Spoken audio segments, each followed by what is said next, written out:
नैनीताल के जेल में बंद होने के बावजूद मध्य प्रदेश में निर्दलीय विधानसभा चुनाव जीतने वाले अशोकवीर विक्रम सिंह भैया राजा के 2 बेटे इस बार निर्दलीय चुनाव मैदान में उतरने वाले हैं।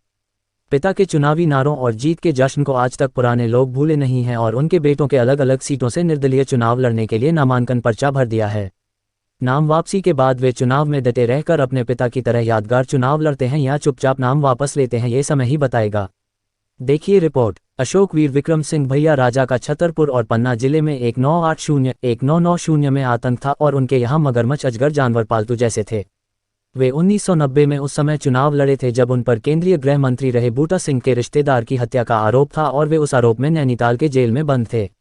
बूटा सिंह के रिश्तेदार की हत्या का मामला तब के चर्चित व्यक्ति अकबर अहमद दम्पी के फार्म हाउस से जुड़ा था क्योंकि लाश उसी फार्म हाउस पर मिली थी। हालांकि वे उस आपराधिक मामले से दोषमुक्त हो गए थे, मगर जेल में रहते हुए उन्होंने पवई विधानसभा सीट से निर्दलीय चुनाव लड़ा था और उनका चुनाव चिन्ह हाथी था। उनका चुनाव प्रचार का नारा भी आतंक को बताता है, जिसमें मौत का डर दिखाया गया। नारा था, मोहर लगेगी हाथी पर, नहीं तो गोली लगेगी छाती पर और लाश मिलेगी घाटी पर। इस आतंक के सहारे वे 42,000 वोटों से जीत भी गए।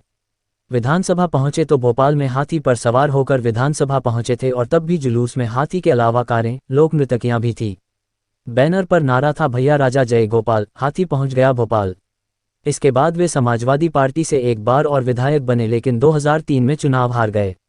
2008 में उनकी पत्नी आशारानी भाजपा के टिकट चुनाव जीती, लेकिन दंपति का आतंक का उतना ही दर्द भरा हुआ और नौकरानी की आत्महत्या के मामले में जेल हुई। जेल में रहते उन्हें बीमार होने पर हमीदिया अस्पताल लाया गया, जहां उनकी मौत हो गई।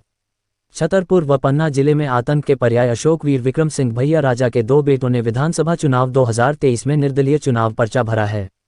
बिजावर से भुवन विक्रम ने तो पवई से विक्रमादित्य ने नामांकन पत्र दाखिल किया है।